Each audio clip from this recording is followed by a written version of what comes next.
এ বাংলাদেশে এমনও দল আছে, উনি সভাপতি, ওনার ছেলে সেক্রেটারি, আর কেউ নেই। কি আমি বানিয়ে বললাম? জেলখানায় আমার সাথে একজনের দেখা হয়েছিল, ওনার নাম আব্দুল মতিন। উনি হচ্ছে আল্লাহর দলের সভাপতি সারা বাংলাদেশের। ওনারে বললাম যে ভাই আপনি তো সভাপতি, সেক্রেটারি কে? বলছে আমার ছেলে। 8 লোক, বলছে আর কেউ নেই। ওইটাও একটা দল, আল্লাহর দল। এরকম দলে বিদলে বিভক্ত করে রেখেছে। 73টা দল চলছে বাংলাদেশে এখন, শুধু নিবন্ধিত দল 49টা। বাংলাদেশে আরো যেগুলো আছে আমি সেইদিন হিসাব করে দেখলাম 73টার উপরে। তাহলে এই যে ফেরাউন এই কাজ করেছিল হাজার হাজার বছর আগে, আর এই লেডিস ফেরাউনও আমাদেরকে দলে বিদলে বিভক্ত করে রেখেছিল এই কয় বছরে। ফেরাউনের সাথে দেশের কাজ মিলছে না। ফেরাউনের কাজ আর একটা ছিল,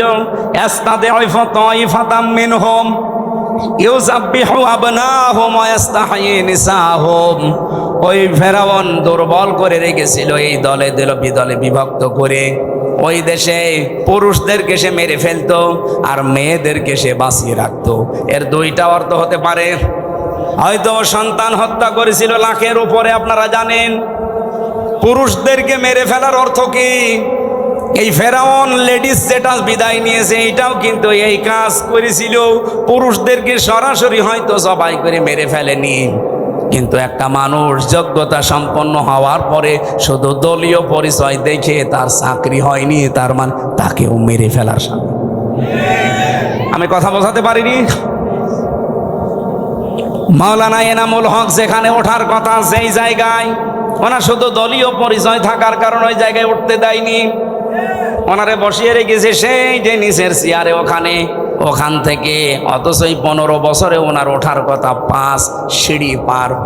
এই যে উঠতে না দেওয়া এটাও মেরে ফেলার শামিল। এই কথা বলেন না কেন? আমার সামনে আমি নিজে মনে করেন আমার রোল নাম্বার 1, 50 নাম্বার যার, তারে এনে আপনি বসিয়ে দিয়েছেন চেয়ারে। বলেন তো আমাকে মেরে ফেলা কিনা? ফেরাউন এটা করেছিল ওই জামানায়, আর এই জামানায় ফেরাউন এখন ঠিক এই কায়দায় পুরুষদেরকে অলরেডি শুধু ইসলাম মানার কারণে মেরে ফেলেছে। ঢাকা বিশ্ববিদ্যালয়ে মাদ্রাসার ছাত্র ছাত্রীরা ভর্তি হতে পারবে না, অথচ আমার চাইতে অনেক অগা আছে ভার্সিটি ভর্তি হতে পারবে। ইসলামকে তারা কোন জায়গায় নিয়েছে? ক্লাস 5 এবং 8-এ বৃত্তি পরীক্ষায় আগে 100 মার্ক ছিল, এই জালেমরা এসে ওইটাও তুলে দিয়েছে। এর যে কিছুদিন আগে 2 নবীর নাম নিয়ে যিনি বসে আছেন, ডক্টর মোহাম্মদ ইউনুস। কয় নবী? 2 নবীর নাম। অথচ গানের মাস্টার নিয়োগ দিল, শরীর চর্চার মাস্টার নিয়োগ দিল, 1 থেকে 5 পর্যন্ত একটা আলেম মাওলানা নিয়োগ দিতে পারে নাই। এই কথা বললেন না কেন? এই দাবি নাটোরবাসী করে কিনা যে আমরা প্রত্যেকটি প্রতিষ্ঠানে 1 থেকে 5 পর্যন্ত একজন আলেম মাওলানা টিচার চাই? এই দাবি আছে কার? দেখে লিল্লাহি তাকবীর। দেখেন তো, হাত তোলেনি কে? দেখেন, এটা রেকর্ড হচ্ছে, তোলেন। আপনি কোরআনের পক্ষে আছে এটা আজকে হাত তুলে দেখান। ডক্টর মোহাম্মদ ইউনুসের কাছে যদি নাও যায়, এটা আরো সে চলে গেছে ইনশাআল্লাহ। ইব্রাহিম নবীর পক্ষে একটা ব্যাঙ প্রসাব করেছিল, তাই আল্লাহ তারে কবুল করে নিয়েছে, তার প্রসাবও পাক। আর আপনি আজকে কোরআনের শিক্ষার পক্ষে হাত তুলে কিয়ামতের দিনে এই হাত আপনাকে জান্নাতে নেওয়ার জন্য চেষ্টা চালাবেন ইনশাআল্লাহ।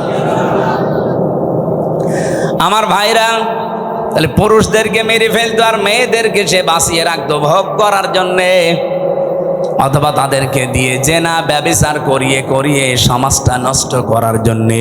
ইন্নাহু কানা মিনাল মুফসিদিন।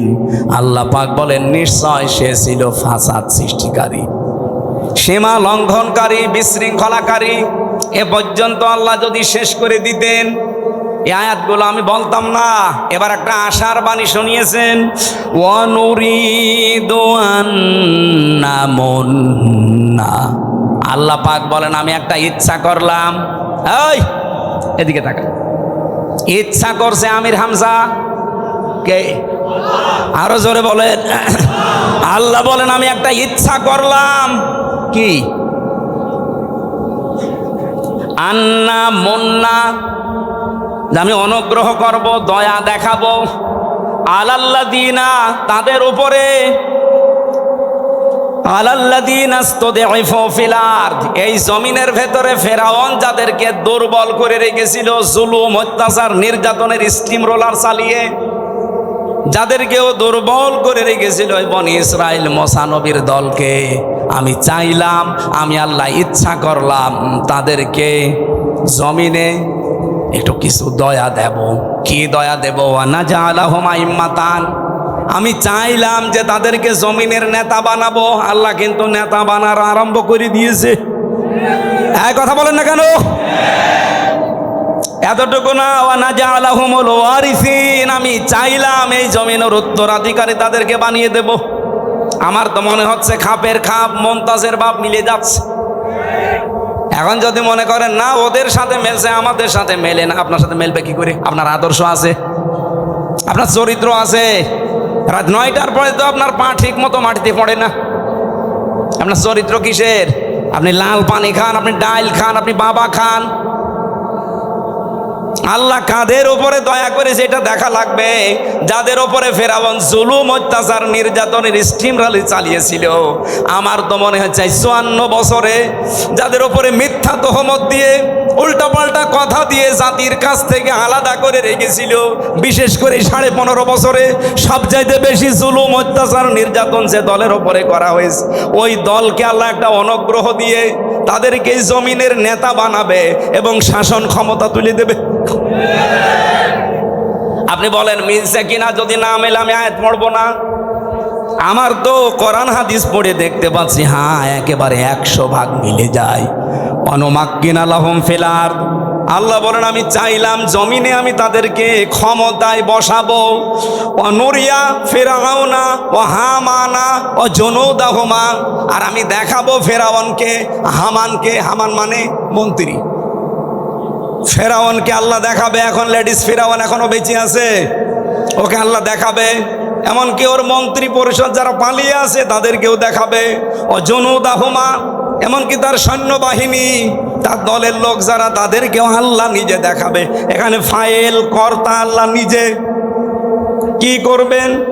মিনহুম মা কানু ইয়াহযারুন, যাদেরকে নিয়ে ওরা সবসময় ভয়ে থাকতো, যাদের বিরুদ্ধে মিথ্যা তহমত দিয়ে জাতির কাছ থেকে আলাদা করে রাখতো, আল্লাহ তাদেরকে বসিয়ে ওদেরকে দেখাবে। এই সিদ্ধান্ত কার? আপনার রাগ হয় কোন কারণে? আজ ডাকশো, জাকশো, রাখশো, চাকশো, শাকশো, সব জায়গায় যদি বিজয়েরা হয়, এ সিদ্ধান্ত নিয়েছেন কে? আরো জোরে। আপনার রাগ হয় কোন কারণে? আল্লাহ সিদ্ধান্ত নিয়ে এটা করছে, জমিনের শাসন ক্ষমতা আল্লাহ তাদের দেবে। এ জমিনের উত্তরাধিকারী এবার হবে ইসলাম। আরো জোরে বলেন ঠিক কিনা? এটা দেখতে চান না চর্ম চোখে? 54 বছর তো বিভিন্ন জিনিস আমরা আনকমন দেখেছি, এবার একটু দেখি না কেমন কি লাগে। খালি ইসলাম 5 বছর লাগবে না, 2 বছর চলবে। এই বাংলাদেশ মিনি জান্নাত যদি না হয়, আপনাই আমার কাছ থেকে বুঝে নেবেন। খালি 2 বছর চলতে দেন, কোরআনটা দিয়ে 500 আইন আছে এর ভেতরে। 151 জন যদি এবার যেতে পারে না কোরআন বুকে নিয়ে, এদেশ ঠান্ডা করতে কাউকে লাগবে না, 151 জনই যথেষ্ট। এক অধিবেশনে একটা করে আইন পাশ হবে, আর বাংলাদেশের মানুষের ভাগ্যের চাকা খুলে যাবে। মালয়েশিয়ার মতো দেশ 2004 সাল থেকে 21 বছরে তারা দাঁড়িয়ে গেছে, আর আমরা 54 বছরে দাঁড়াতে পারি নাই, শুধু এই ডাকাতদের কারণে। 1628 জন মানুষ এখন দায়িত্বে আছে। এই মানুষগুলো হযরতে ওমরের মতো বানিয়ে দেন, আল্লাহর কসম এই দেশটা মিনি জান্নাত হয়ে যাবে। প্রশাসনের উপরে যেই মানুষগুলো এখন দায়িত্বে আছে, এদের উপরে যে বৈষম্য চলছে, ইসলাম আসলে এটা প্রথম দূর করা হবে।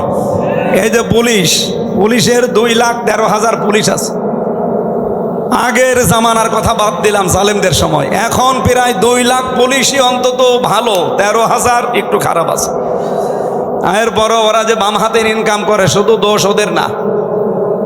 আমরা কোরআনে কারিমকে এবার যদি সত্যি জায়গা মতো নিয়ে যেতে পারি, সর্বপ্রথম হাত দেওয়া হবে এই দেশের প্রশাসনে। ওদের প্রথম কাজ হবে, ওরা মেনে চলবে ওদের আইজির কমান্ড। বাংলাদেশে কোনো নেতা খেতা, কোনো নেত্রীর কথা ওদের শোনা লাগবে না। 2 নম্বরে 8 ঘন্টা ডিউটির পরে যেই কয় ঘন্টা ওরা ডিউটি করে জনগণের জন্য ওভার টাইম হিসাবে মাস শেষে বেতন দেওয়া লাগবে।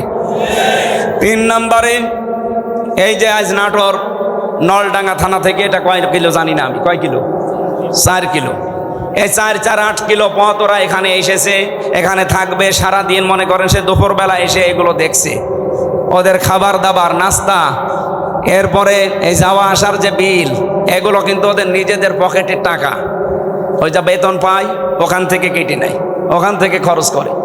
অথচ ওর উপরে ওর মা বাবা স্ত্রী সন্তান সবগুলো ডিপেন্ডেন্ট। কথা বলেন না কেন? তো ও কি করবে? ওই 32,000 টাকা দিয়ে যখন চলে না, তখন ওই মাম হাতের ইনকাম করে, আর তখন ওদের খারাপ বলি। একটা মানুষ খারাপ হয় কেন? ওই রাস্তাটা বন্ধ করে দেন, ও খারাপ হবে না।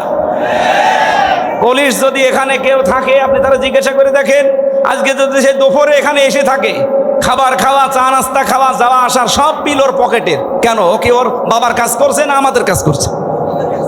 যে সমাজের কাজ যখন করবে, এই বিল সমাজের অথবা সরকারের দেওয়া লাগবে না? এটা দেওয়া হয় না। এরকম প্রত্যেক জায়গায়।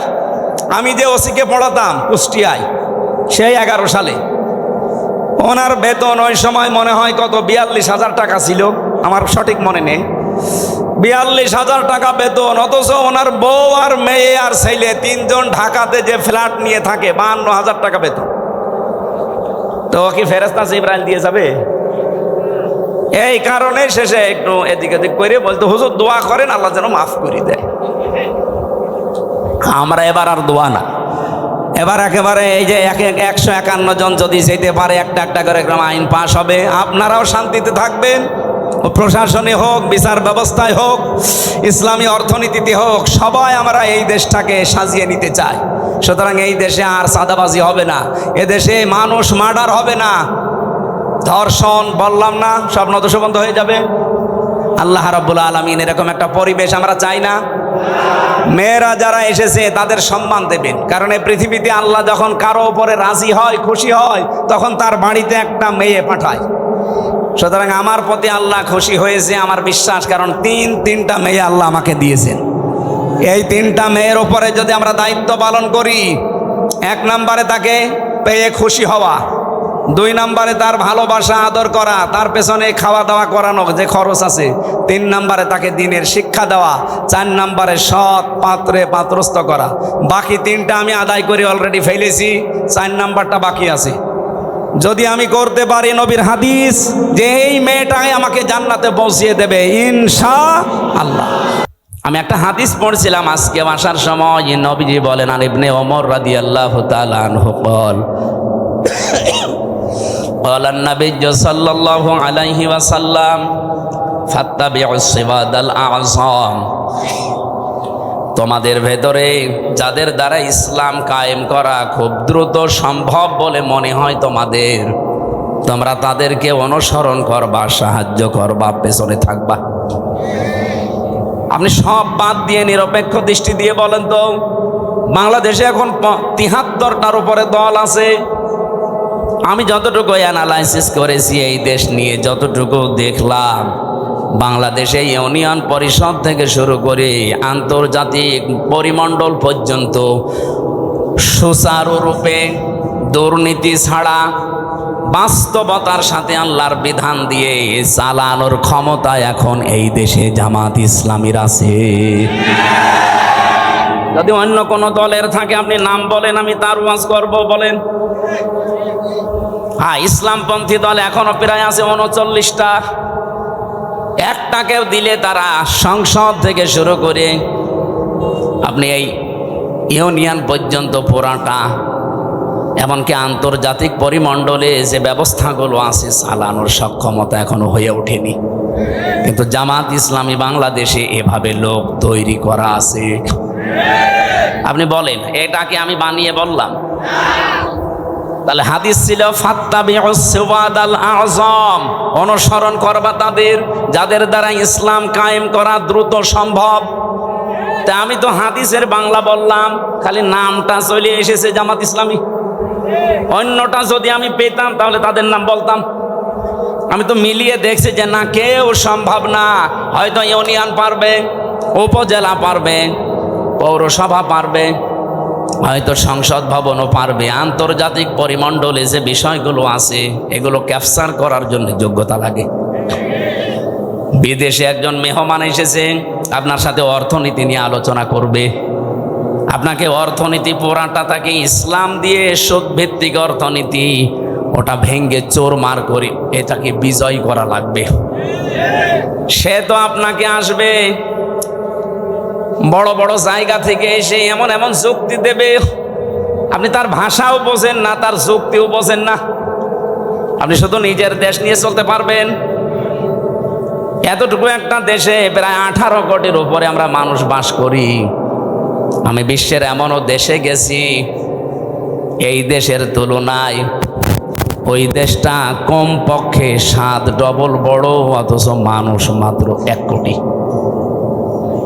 বলেন তো, এর চাইতে 7 ডবল বড় একটা বিশাল দেশ, মানুষ মাত্র 1 কোটি। তাও বাংলাদেশের মানুষ সেখানে আছে 40 লাখ। আর ওই দেশের মানুষ এবং বিভিন্ন জায়গা থেকে এসে হয়েছে 60 লাখ, অথচ দেশটা এই দেশের তুলনায় 7 ডবল বড়। আমি যখন জার্নি করতাম এই দেশটা, আমি পুরা এলাকা ঘুরে দেখলাম 1150 কিলোমিটার হয় টেকনাফ থেকে তেতুলিয়া। অথচ আমি ওই দেশে, এই প্রদেশ থেকে ওই প্রদেশে প্রায় 2200-3000 কিলোমিটার প্রতিদিন রান করেছি। এত বড় বিশাল দেশ, মানুষের সংখ্যা মাত্র 1 কোটি।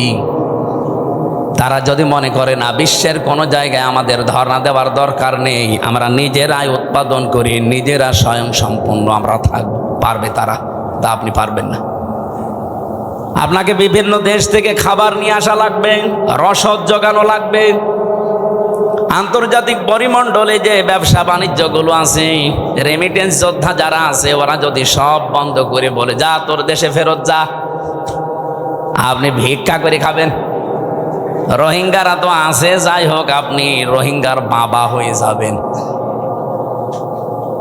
এই জন্য বাস্তবতার দিকে তাকিয়ে বলছি ভাই, আমরা যা দেখতে পাচ্ছি এই হাদিসের আলোকে, ইউনিয়ন পরিষদের মেম্বার থেকে শুরু করে আন্তর্জাতিক পরিমণ্ডল পর্যন্ত সব জায়গায় সততা এবং যোগ্যতা এবং দুর্নীতি মুক্তভাবে এরা যে চালাতে পারে তার প্রমাণে 1 বছর 1 মাস। 1 বছর 1 মাসে এদের ভেতরে একটা চাঁদাবাজি মানুষ পাওয়া যায়নি। ডাইল খোর নেই, মদ খোর নেই, এমনকি বিড়ি খোরও নেই। আপনি বলেন, যদি ধরিয়ে দেন তো বলেন যে অমুক বিড়ি খায়। হ্যাঁ, যদি কয়েকটা খায়ও মনে করবো কেবল নতুন এসেছে। এই গত পরশুদিন জমান নামাজ পড়ে বের হলাম, 18 জন এসে আমারে বলছে হুজুর আমরা এতদিন মানুষের তৈরি করা আইনের পক্ষে ছিলাম, এখন আর নেই, এখন আমরা দিন কায়েম করতে চাই। এই পদ্ধতি যেহেতু বাংলাদেশ জামাত ইসলামী এখন এগিয়ে আছে, সুতরাং আপনি আমাদেরকে এই দলে নিন। আমি বললাম কালেমা পড়ানো লাগবে? বলছে না, কালেমা আমরা জানি, কিন্তু এতদিন ভুল পথে ছিলাম। আমি জোয়ার যা দেখছি